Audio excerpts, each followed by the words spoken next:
Let me say it is April 2nd, 2011, and we are here to interview at this time Greg Anderson, who is one of the gentlemen who made the runoff in which at-large seat is this?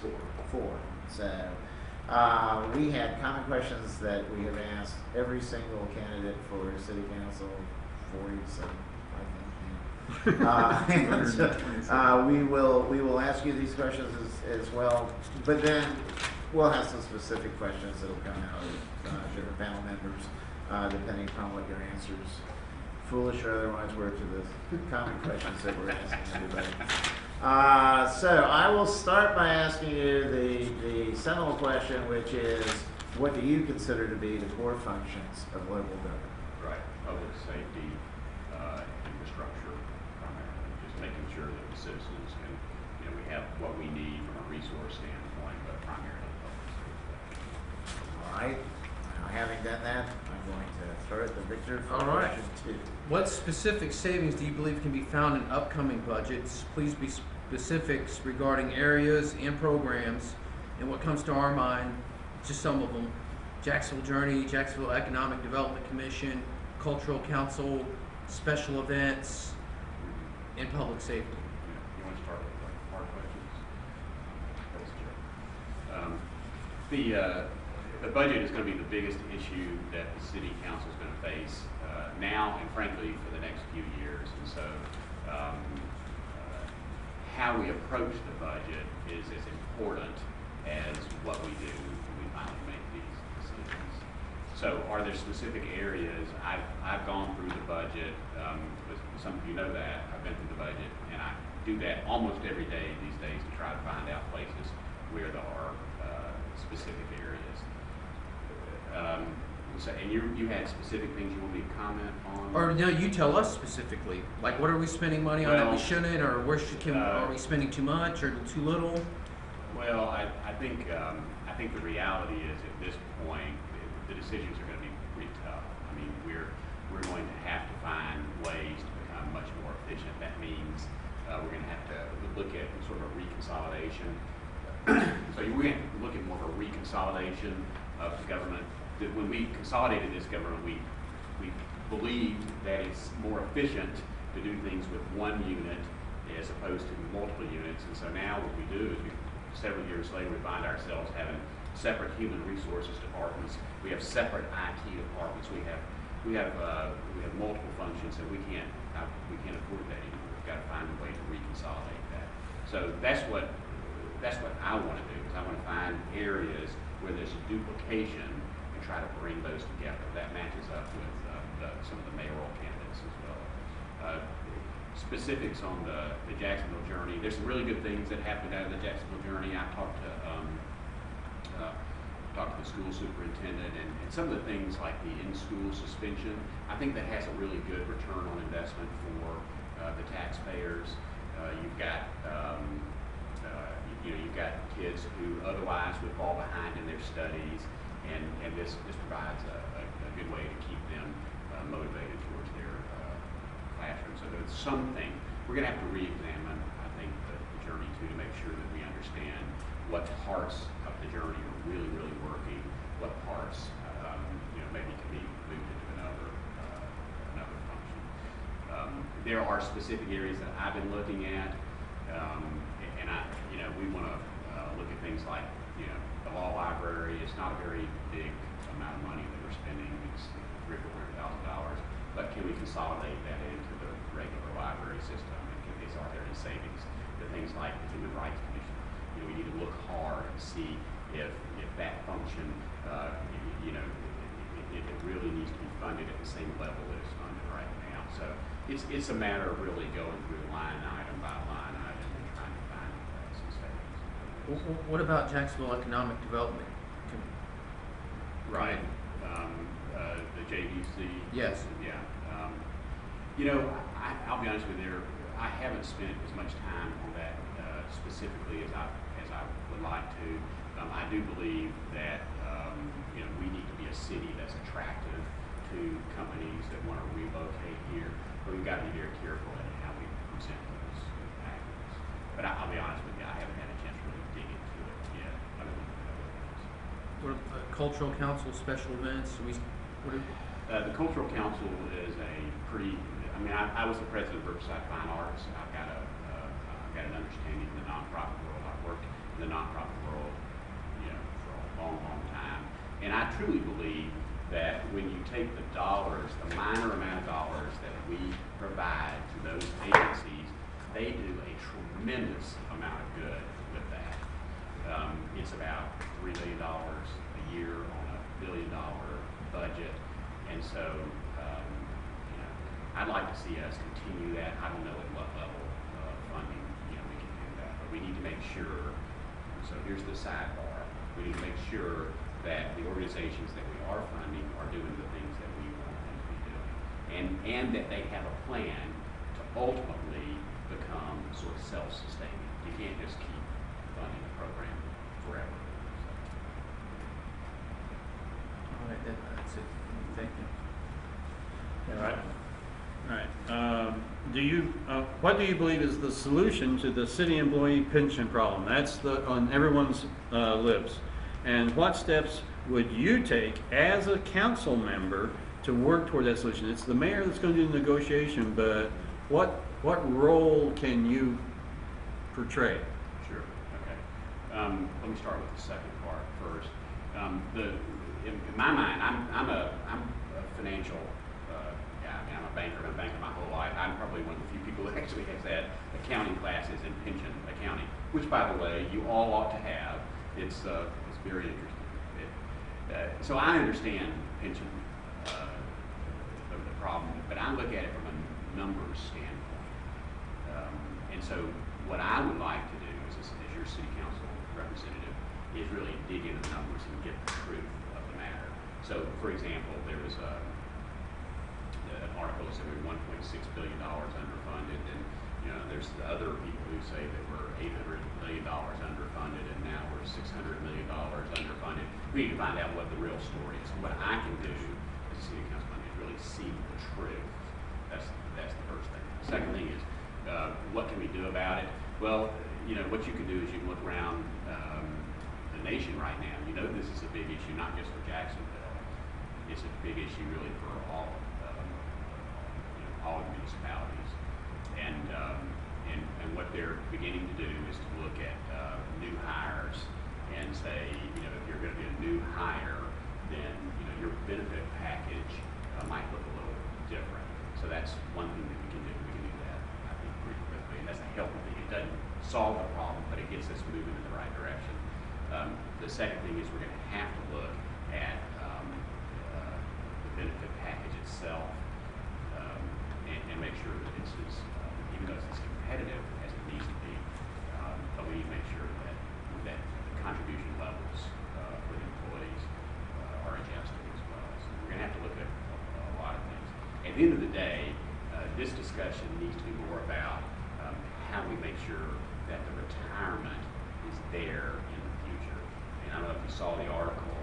There's cities that actually their pension plans have run out of money, and so they're not sending any checks anymore. So we don't want that to happen. We need to make sure that the retirees know that money is there, they're counting on it, and it's there for the future. The way we do that is we get a sustainable pension model in place.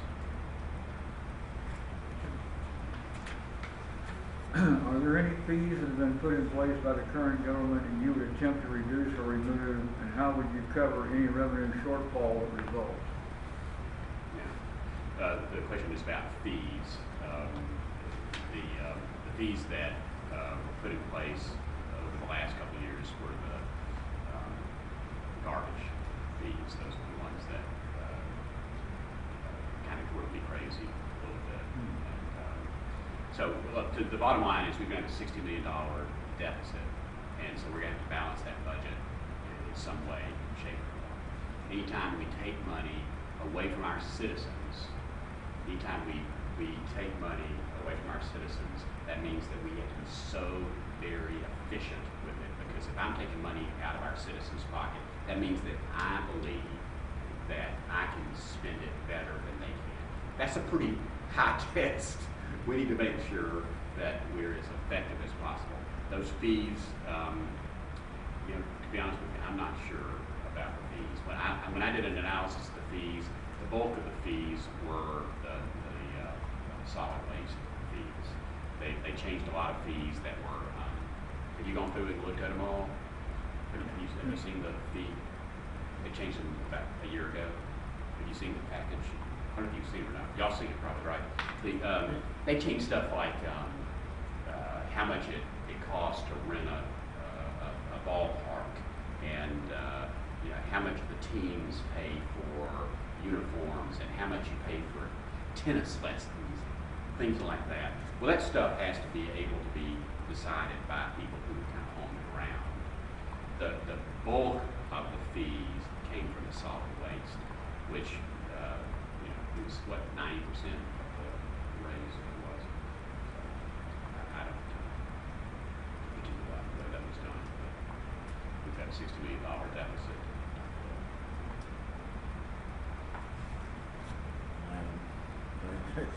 You satisfied by that answer, Carmen? No, I'm just, I think we were addressing things like the stormwater fee, correct? I mean, Yeah. when we said fees, Right, in particular, the garbage fee, the stormwater Yeah, fee, but I mean, the JEA franchise. Franchise yeah, fee, right, yeah. the ones that were put into place that were controversial in the Right. homestead. Right. That's what we were really asking about. Well, and so the question that you were asking is, am I in favor of those fees, or did I like them, or what is the question? What do you think you can and will do about them? Would you change them? Would you not change them? If you did lower them, how would you make it up? And would you increase them so you can reduce something else? Yeah. What is your position on the use of fees as revenue devices, and whether or not you would be in favor of reducing or removing any of those particular fees? Right. Not so much as to like user fees for permitting, which of course were involved in that same bill that we were talking about. Yeah. Well, let's see. I don't really have a great answer for you, to be honest with you on this. I'm focused on how we are going to balance a $60 million deficit. So the idea that we're going to go in and change a lot of revenue sources is, you know, I think it's going to be hard at this point. I'm not hearing anybody tell me that they are interested in new taxes or new fees. So it's going to be how do we manage the expense side of the levy? How do we manage the expense side of the equation? So I'm not for repealing any of the fees that are in place right now, if that's what you're asking. Okay, that's fair. Dan? What is your general view on the granting of sole source contracts for goods and services the city needs? I'm not in favor of well, there may be situations where somebody is the only provider or they're the best provider, but in that case, we need to have a systematic review of that contract. One, to make sure that they're living up to the contract and that it's still appropriate. So if there is a single source provider, then that to me has to be at a higher standard of performance. We have to make sure that we're reviewing that on a periodic basis. And anytime you do that, I believe that it's healthy for organization to rebid those over some period of time.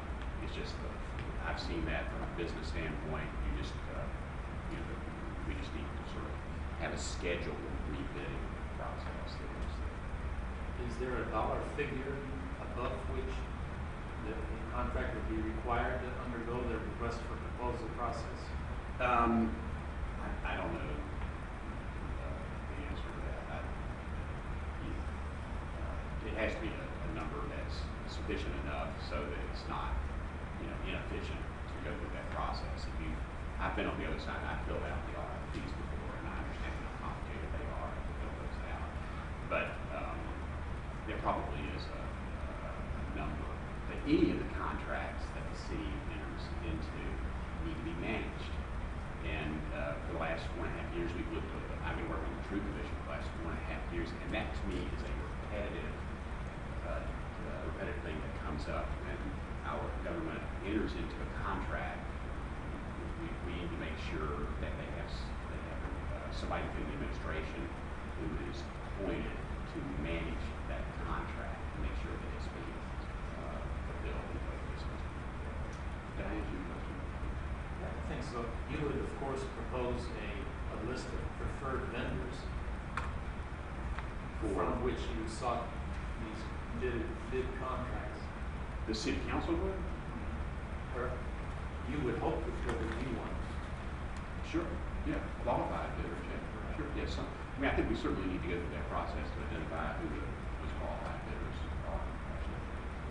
Yeah. And I believe they're doing that now. I assume so. Yeah. Yeah, we have procurement.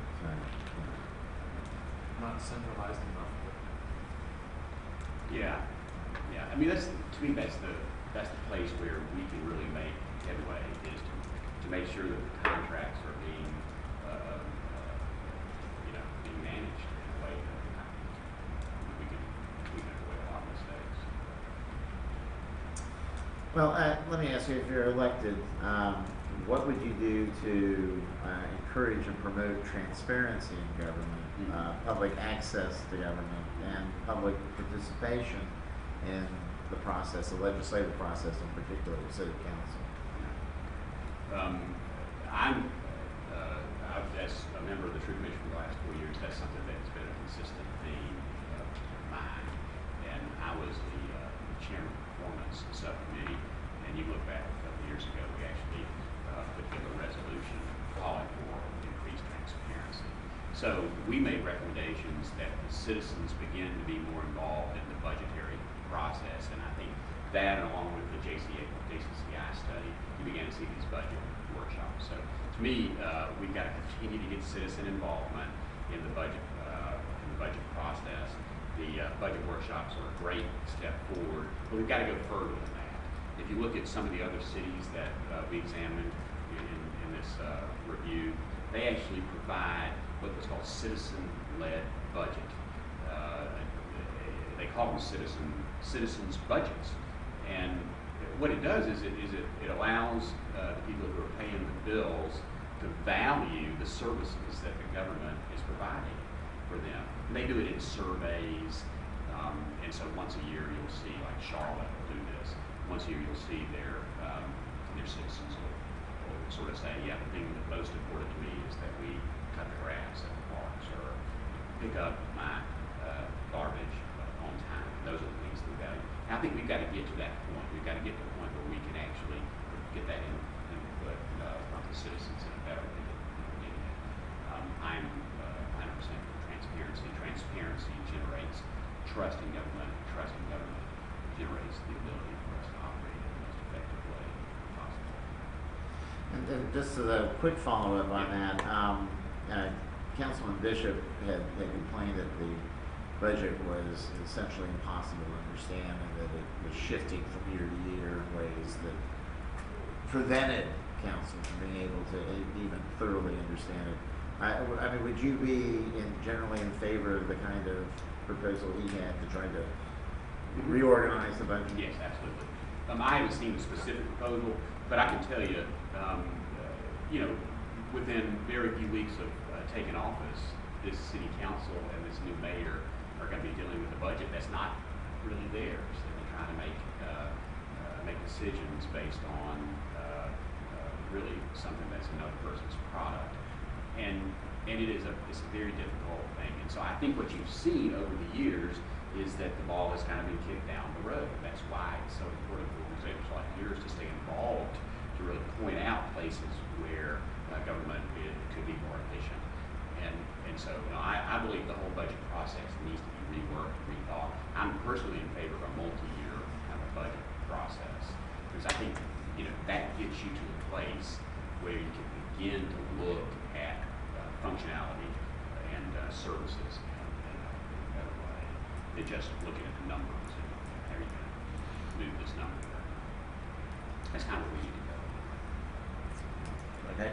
What distinguishes you from your opponents and specifically makes you and not them the right choice for the voters in your contest?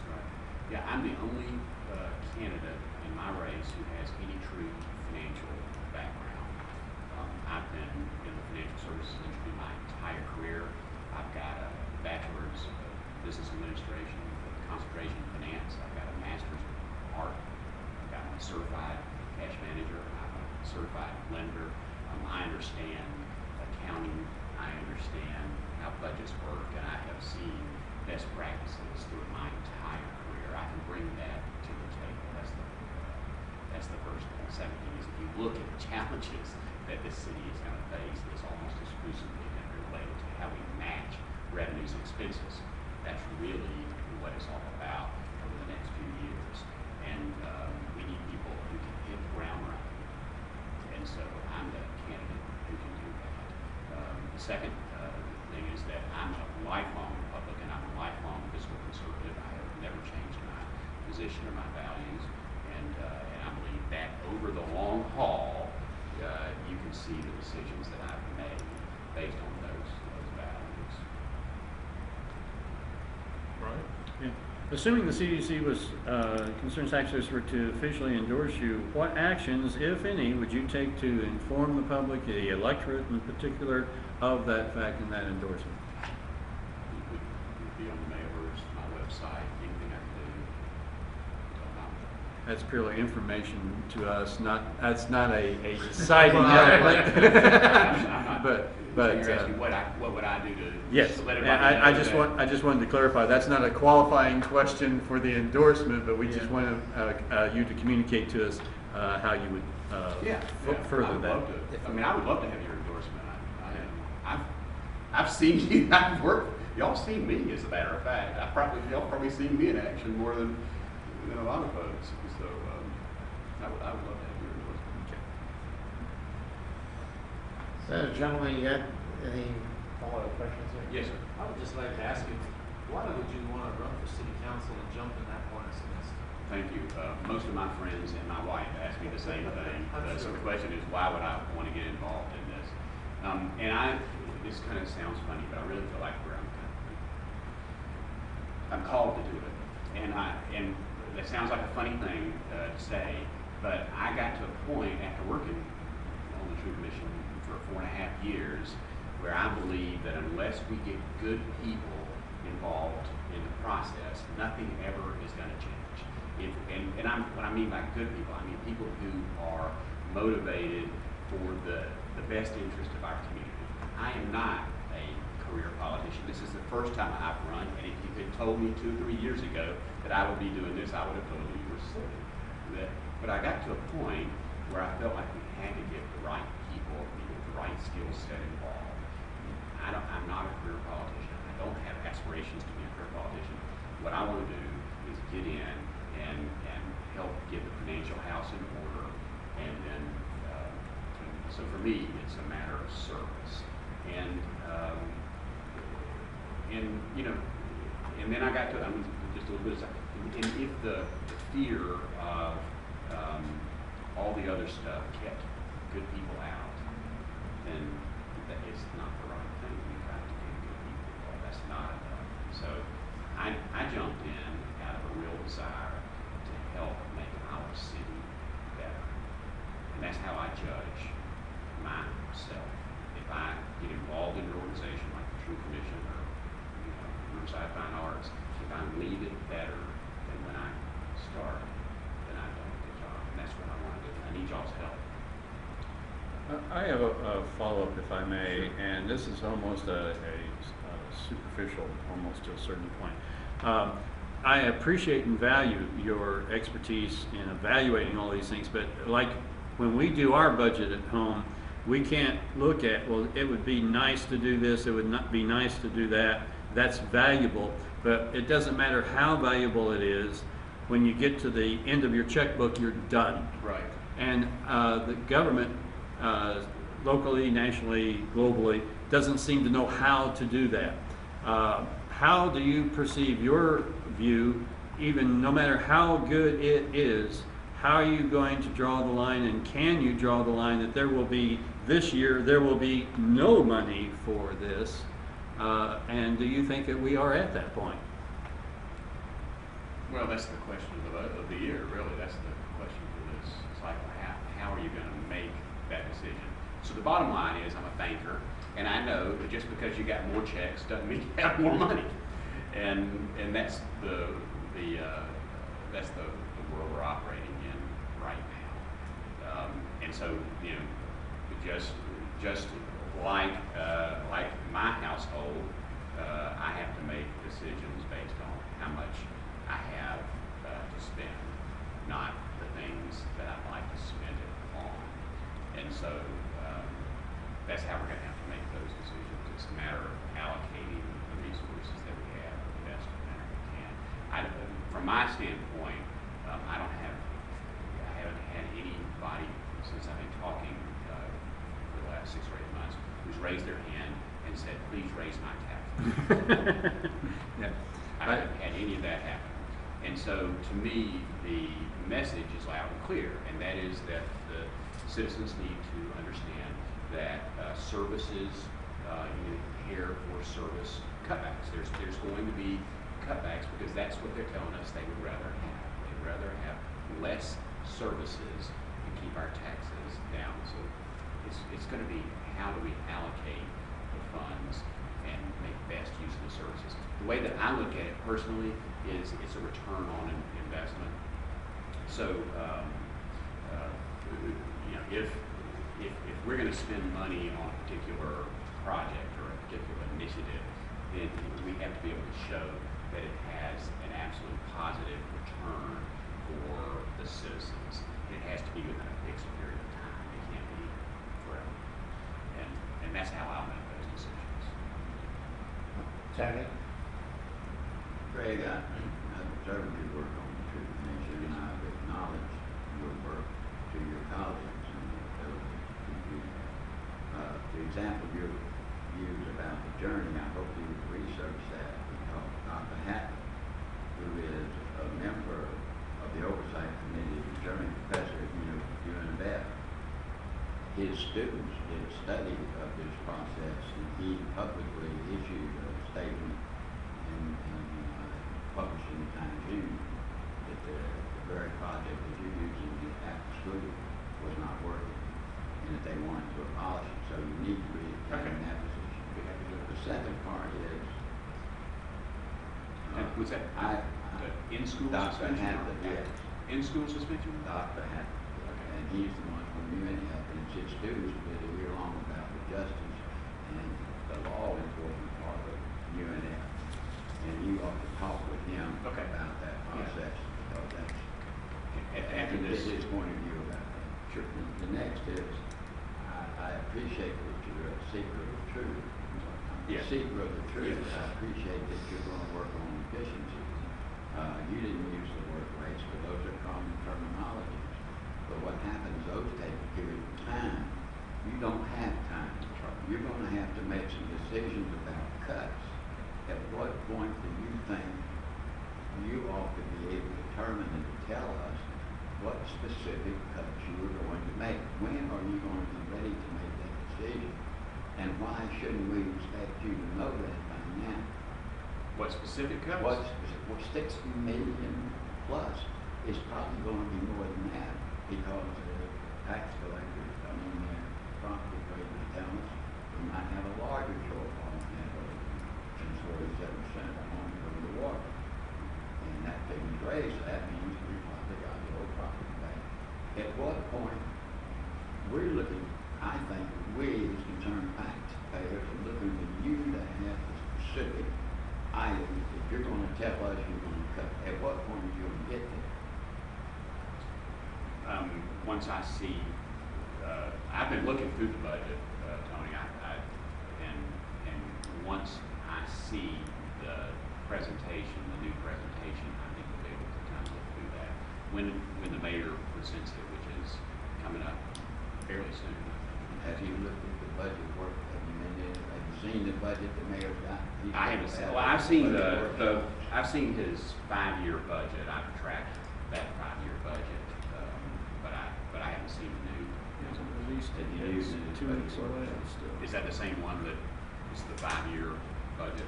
No, Next he's year's supposed to budget. submit in the next 2 weeks, I think, the rough draft. I'll show it to you. Okay. But those are important questions. We want to Absolutely. know what you getting. See, they asked you that question about that. We didn't hear it. That's not going to stand well in this committee, Greg. When can you tell us? What specifically? Don't you think we think that you should know that by now? Let me ask that in a different way. Name 2 things that you think are going to go away because of the budget. Name any 2 things that you think will go away 4.5 months from now because we can't afford it. I think the law library will be consolidated into the regular library function. That's only $300,000. I think you'll see the Human Rights Commission probably funded at a lot less level. I've got Less. 0? I don't have the answer to that. I know that it's about $1.3 million or so now. There's 3 staff members that are associated with that, and I think you'll see it funded at less. Name a 0 budget item. The law library. Okay. There are other items that we're going to have to go through, and I hear your concerns. I've been digging into the numbers, trying to find out, and the reality is that they're not easy choices now. We are at a point now where we're going to have to start looking at real consolidations in departments. We're going to start having to look at. I think the IT department, you'll see it. We spend a good bit of money on the IT department, and I think we're going to start to see some of that. Probably those special projects in particular. Do you think we're expecting too much of a candidate to want to know now what he's going to vote to cut? Is that too high of an expectation of us to have on candidate to say, what are you going to cut? Do I think it is? That we have too high an expectation on you to ask you what you're going to cut? I think that you, from my standpoint, what you should base your decisions on are, can that person make the right decision based on the facts presented to them?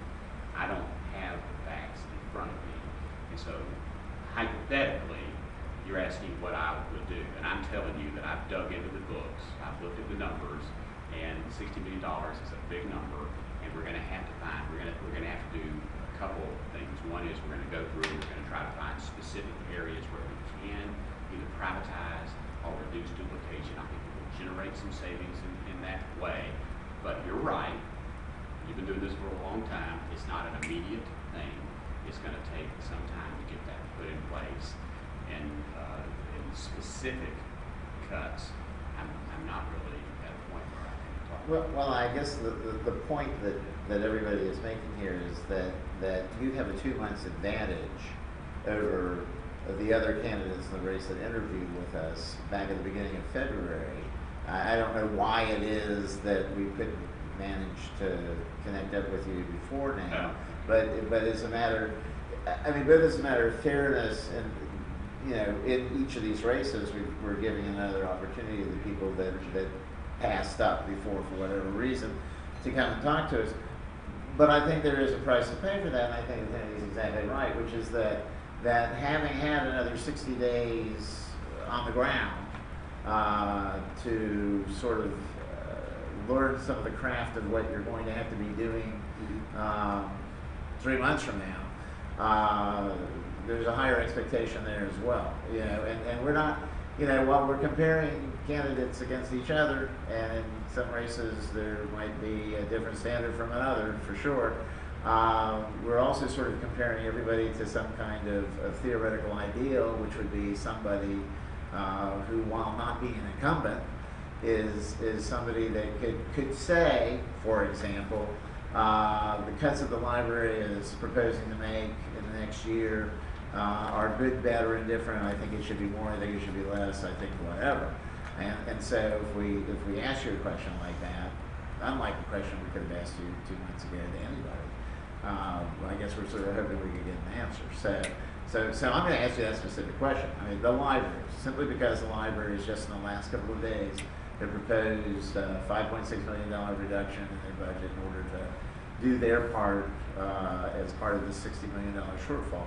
I mean, how do you view that? Do you view that recognizing what you said with the core functions of government?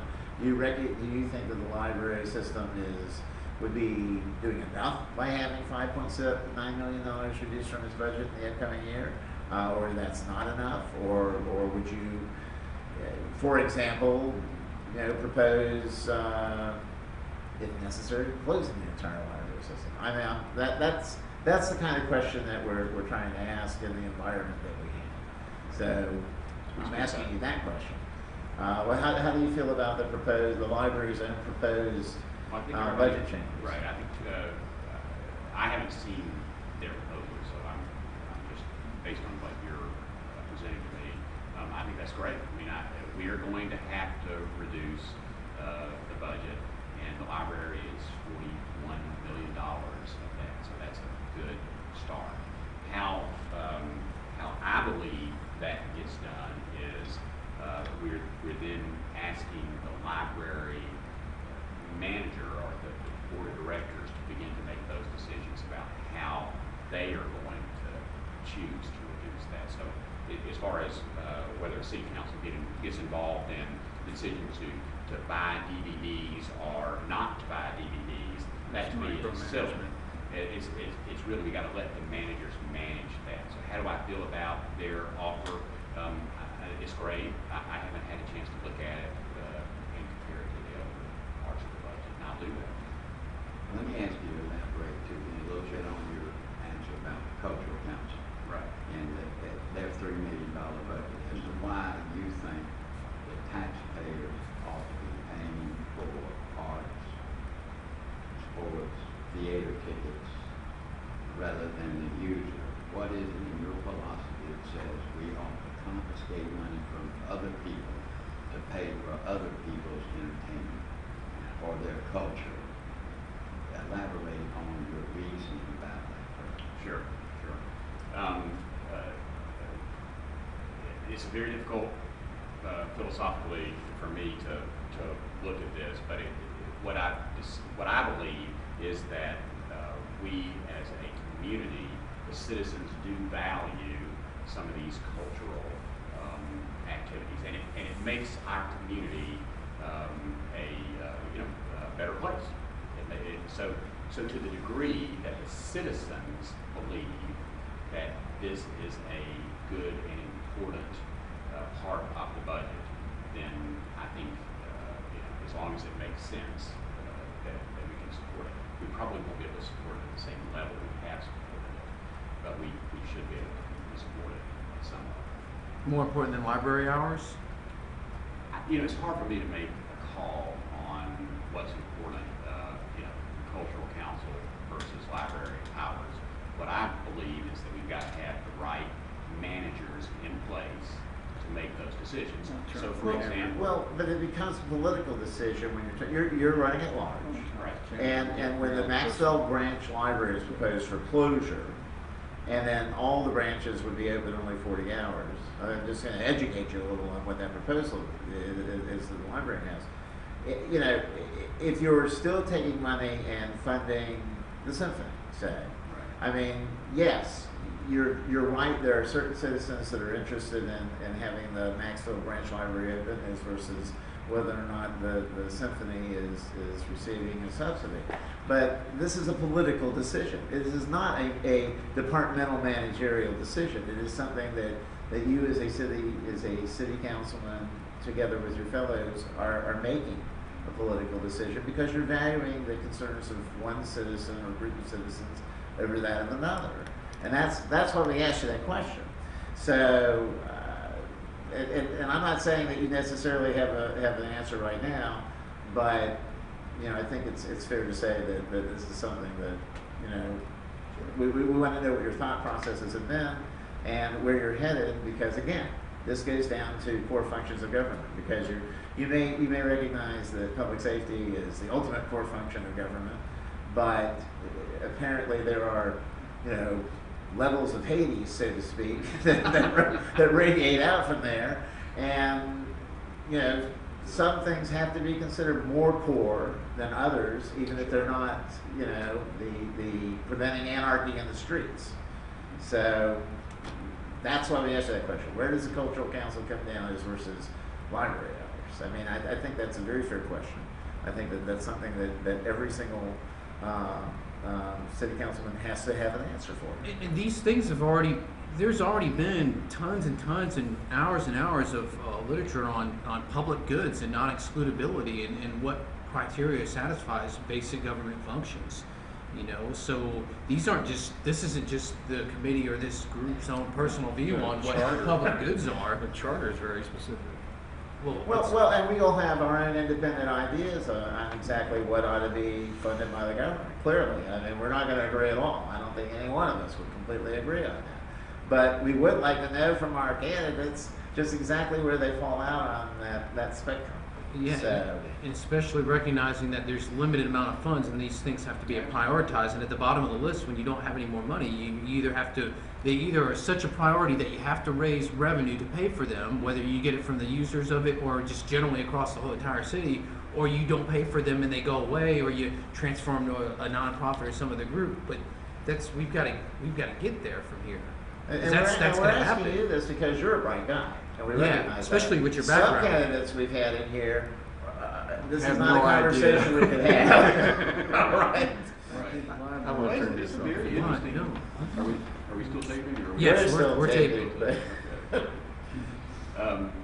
I think it's a very interesting discussion, and I'm just sharing with you my heart. I'm just telling you kind of how I come to these decisions, and that is that we have to take, I have to say that you have to take politics out of it. You got to look at the specific decision and do the best that you can with the facts that are presented to you.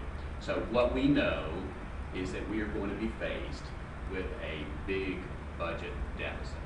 We know that, one. Number two, we have had no, or at least I haven't had anybody tell me, please raise my taxes to pay for that budget deficit. So it's a matter of how you allocate the revenue that we're going to have. And to me, I think it is it's a short-term and a long-term solution. The long-term solution is let's privatize areas where we can privatize. For example, if the motor pool is inefficient and we can make more money for the citizens, or we can save the citizens more money by privatizing that, then we need to always be looking at that. I had a question at one of the forums about JEA. So would you sell JEA? Which was a great question. Would you sell JEA? I've wondered that myself. Well, the reality is we have done, the city did a review of JEA, and at least the discussion or the decision was that from a return on investment, that part of our government was better having us own it, that it contributed more money to the city coffers and that it made more sense for us. That may not be the case down the road. So this is a moving target. We're going to have to continue to do this. And the thing that we bring to government, and that's why it's so important that y'all stay involved. I mean that y'all provide the sharpness to these decisions that is critical. And you've seen that. You've seen, I've been busted before on some of this stuff. And but you provide the sharpness to it.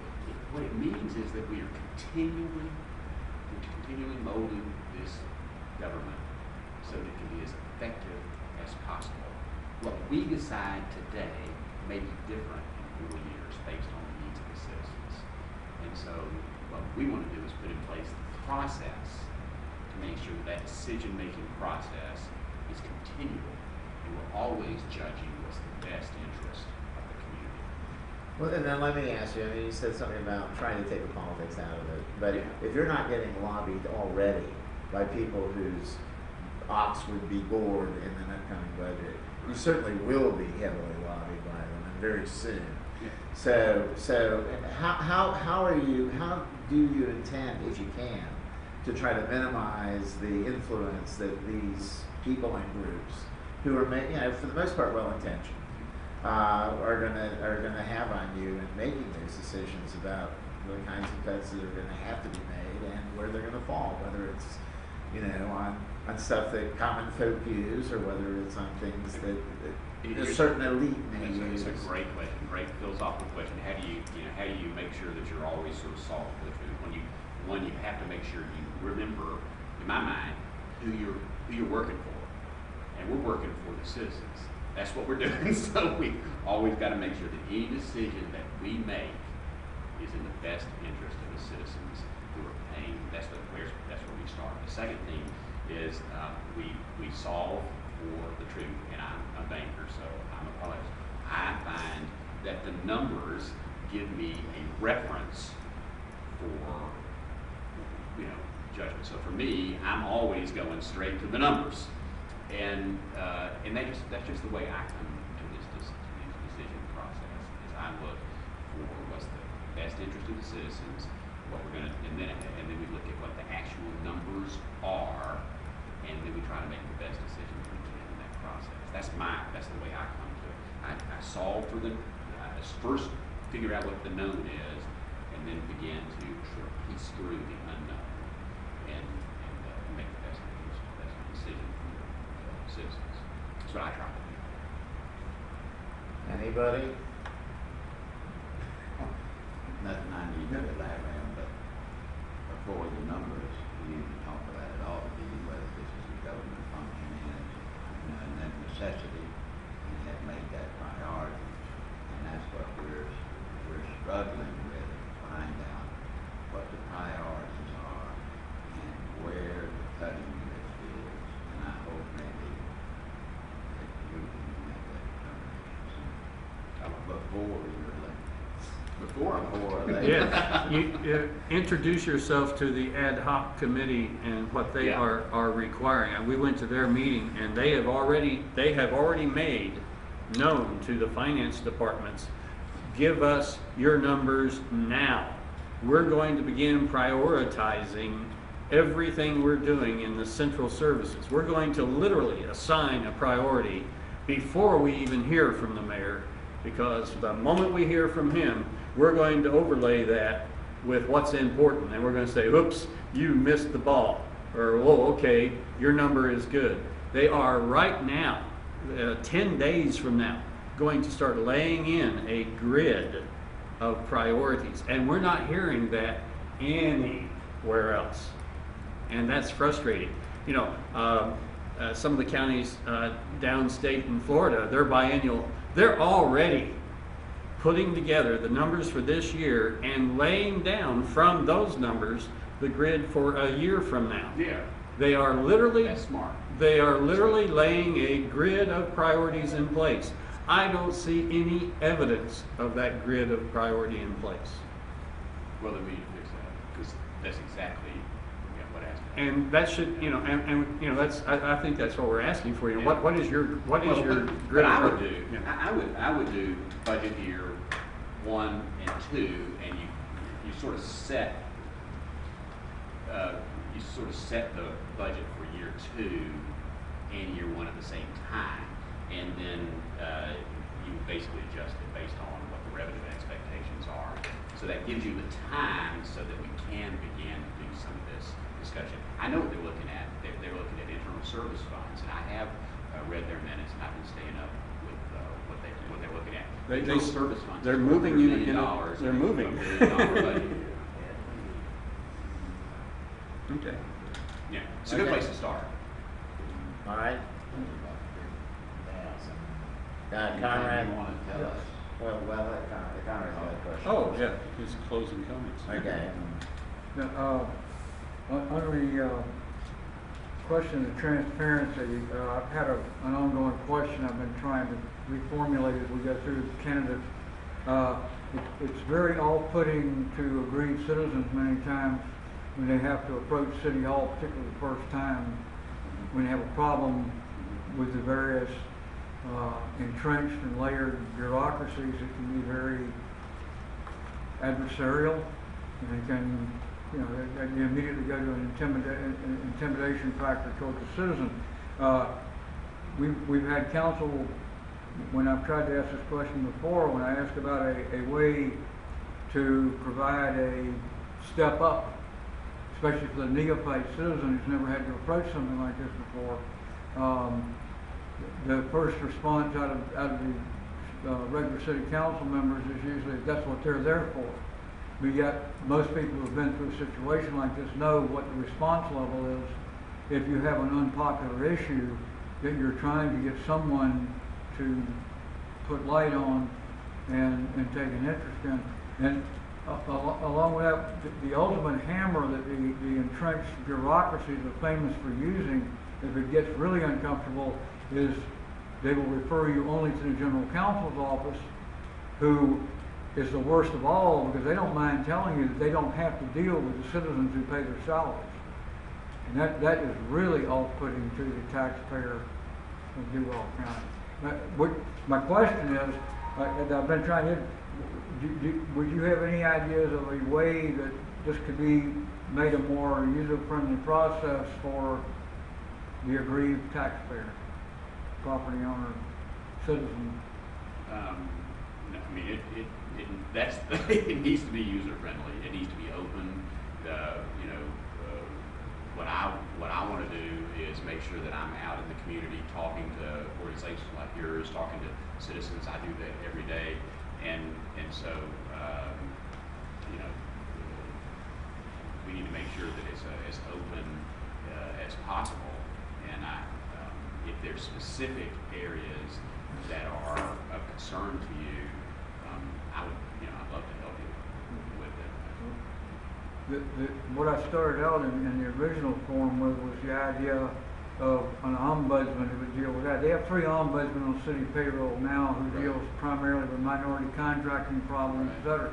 Not with the ordinary citizen, but that right now with the budgetary process like this is problematic, I found out, because immediately the first thing you're going to get is nobody wants to hire more, add to the payroll. So I backed off of that part of the question, and just I'm asking for ideas of some way to facilitate a step into the monolith of City Hall for the neophyte offended. Yeah, maybe we can get together and talk about your ideas. I really would like to hear. You've got some good thoughts. I think we've got to make sure it's approachable, that people feel like that they can approach their representatives, that they're getting good, satisfactory solutions. And that's really what we're here for. Sort of citizens. And please, feel free to take a minute or two now just to give us an elevator speech about your candidacy, whatever you want to say. Okay. Well, thank you. This is okay. It's 1:20 on Saturday. We're at the Willow Branch. It's a beautiful Chamber of Commerce day in Jacksonville, Florida, and this group is honoring me by allowing me to be here. And I mean that. I've seen many meetings in City Hall, and it's always interesting to me to see how few people they're there, but always concerned taxpayers are there. I mean, I can't recall meetings where one of the representatives was not there. And that honors all of us, and it honors me that you're allowed me to be here today. I'm running for city council because I really feel that we've got to have financial expertise on the city council, and the decisions that are going to be made are going to be financial related. 1, 2, I have a skill set that we need right now, and I can hit the ground running. I believe that we've got to drive jobs back into this community, and I believe that I've got ideas on how to do that, specifically to make sure that the jobs that are here right now, we want to make sure we take care of our customers. That means the businesses that are here right now are able to thrive.